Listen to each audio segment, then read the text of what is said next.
Assalamualaikum warahmatullahi taala wabarakatuh dan selamat sejahtera. So di sini saya akan kongsikan cara-cara untuk kita membuat simulation program menggunakan MPLAB simulator.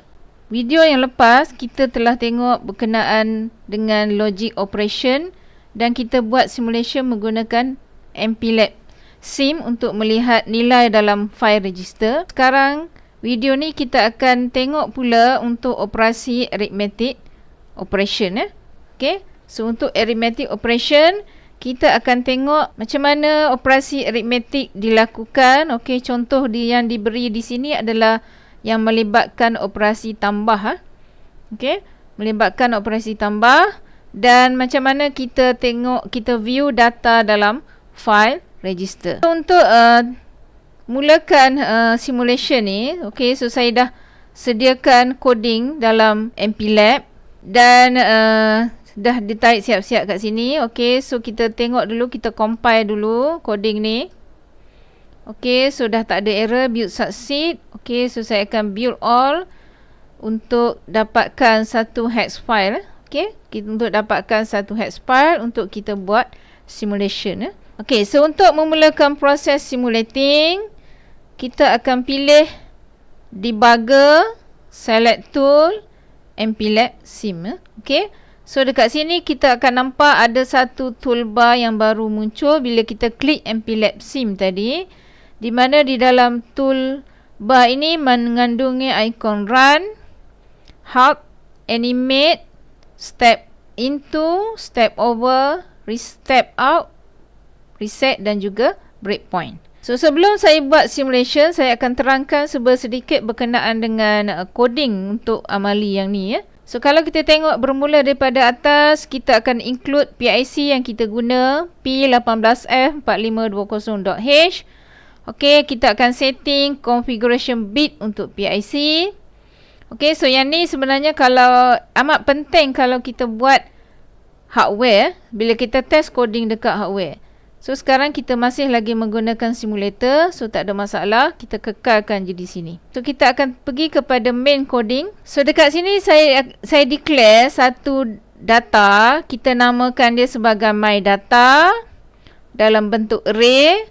So dekat sini ada 4 nombor, 0x52, 0x26, 0x3e and 0x52. Okey. Okey, so data ni dah ada dalam hexa. Okey, kemudian saya declare satu lagi variable. Kita namakan dia sebagai sum. Okey, dan kita declare nilai asal. Okey, initial value is equal to 0. Okey. So unsigned character yang ketiga adalah x. X ni kita akan gunakan untuk looping, untuk variable untuk for loops. Okey. Okay, the next instruction adalah trace B dan juga trace C. Okay, seperti yang kita telah maklum, you dah belajar, fungsi trace B dan trace C ni adalah untuk menjadikan ataupun kita nak initialize port B dan port C sebagai output port. So, kebiasaan yang biasa kita buat, after kita declare trace, kita akan clearkan output port pada port B dan juga port C. So dekat sini kita perhatikan ada satu gelung for dekat sini. Okey. So untuk gelung for ni kita initialize satu nilai data x equal to 0. And then jika x less than 4, so kita akan run execute 3 line di bawah ni.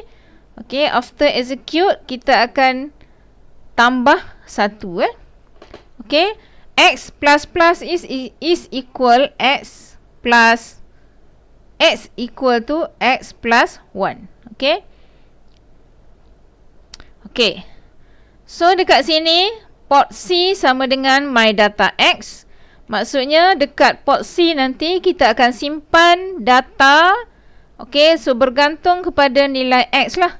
Okay, so untuk yang pertama, jika x sama dengan 0, so kita akan simpan my data 0 kepada port C.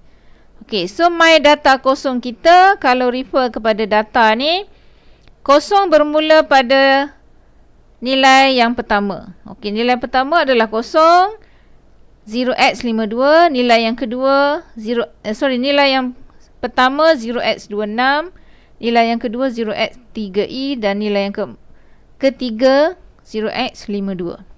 Kemudian kita akan buat operasi penambahan sum equal to sum plus my data. Okey, katakanlah untuk gelung yang pertama, sum bermula dengan 0, 0 tambahkan dengan my data kita. My data 0 kita adalah 52. Okey, so 52 tambahkan dengan 0, so kita akan dapat 52 lah. Okey, so untuk the last line here, sum ni kita akan simpan dalam register yang kita namakan dia sebagai port B. Okey. So, yang ni dia akan berlaku sebanyak 4 kali base kepada kita punya nilai X. Okey. Okey, so perlu diingat nilai sum akan sentiasa bertambah sebab kita akan accumulate, kita akan kumpulkan data and then kita akan tambah-tambah. Okey. Okey, so nak tengok simulation ni, kita akan mula dengan kita settingkan satu breakpoint. Okey, saya pilih untuk breakpoint saya dekat trace B equal to 0. Saya right click and then saya set breakpoint. Okey, so tanda merah ni adalah tanda breakpoint. Okey. Okey, so sebelum saya animate, saya akan keluarkan window untuk special function register dahulu. Okey, view special function register. So kita akan dapat satu window yang akan menunjukkan nilai-nilai dalam special function register. Okey, yang kita akan fokus di sini adalah 4 register sahaja, iaitu trace B, trace C dan juga port C dan port B ya. Okey. So port B, port C, trace B, trace C kat sini ya. Okey. Okey. So, untuk memulakan simulation, saya akan mula dengan animate. Okey, so kalau you perhatikan, lepas you buat animate, satu window baru akan muncul. Nama window ni adalah disassembly listing. Okey, disassembly listing ni adalah window untuk menunjukkan coding dalam bahasa assembly ya. Okey, assembly language. Okey.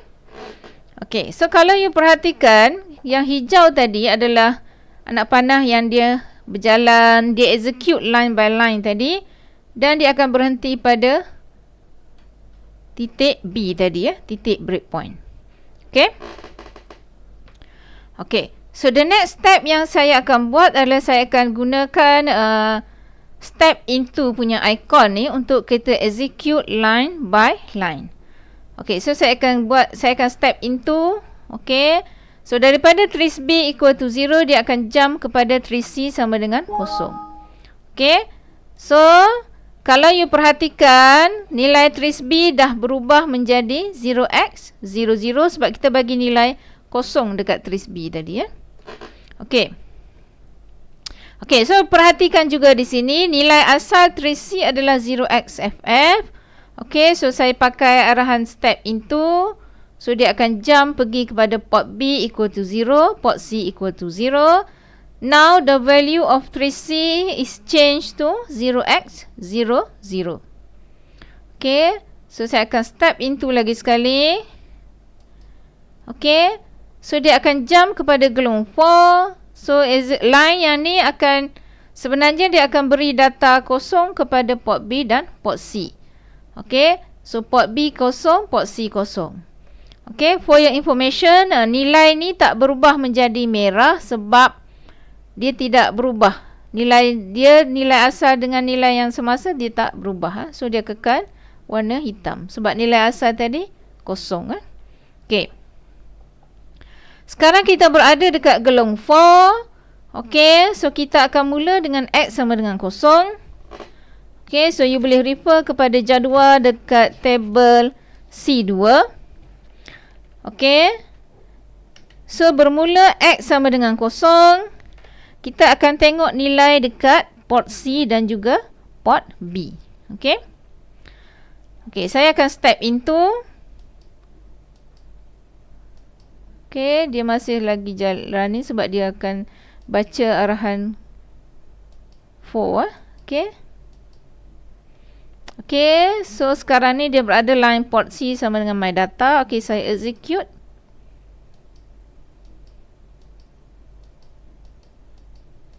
Okey, selagi dia tak berubah, you klik je sebab dia tengah running, dia tengah baca instruction. Okey. So tadi saya tak perasan tadi. So nilai dekat port C kita dah berubah, datanya dah berubah menjadi 52. Okey. So sebab 52 tu datang daripada nilai yang ni lah, bila X sama dengan 0. Okey. So you akan isikan dalam jadual kamu eksperimen port C 0x52. Okey, saya step into lagi. So sekarang dia tengah buat penambahan data. Okay, so dia dah sum. Okay, now dia dah jump balik kepada gelombang 4. So you observe the value dekat port B. Okay, sekarang nilai port B 0x52. Okay. Okay, kita proceed kepada next looping. Okay, sekarang X sama dengan 1. Sebab tadi dia, bila dia dah looping, dia akan naik atas, dia akan tambah dengan 1. So X equal to 1. Okay.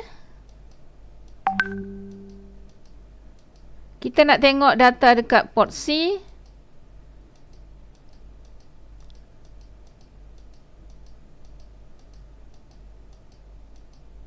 Okey. So port C you kena tengok, dia kena hati-hati sebab dia dah laju ni sikit. Okey, so port C now 0x26. Okey. So sekarang kita akan tengok, kita akan buat penambahan sum sama dengan sum tambah my data. Okey. Sekarang dia dah naik balik pada gelombang 4. So dia dah habis buat calculation untuk sum. So sum kita simpan dekat port B. So now you observe the value dekat port B adalah 0x78. Okey. 0x78 ni adalah nilai tadi, nilai 52 kita tambahkan dengan 26. So kita dapatlah 78. Okay, so kita akan continue dengan X sama dengan 2 dan juga X sama dengan 3. Okay, so yang ni saya harap you boleh buat dalam amali. Okay, so saya rasa itu sahaja. Sekian, terima kasih.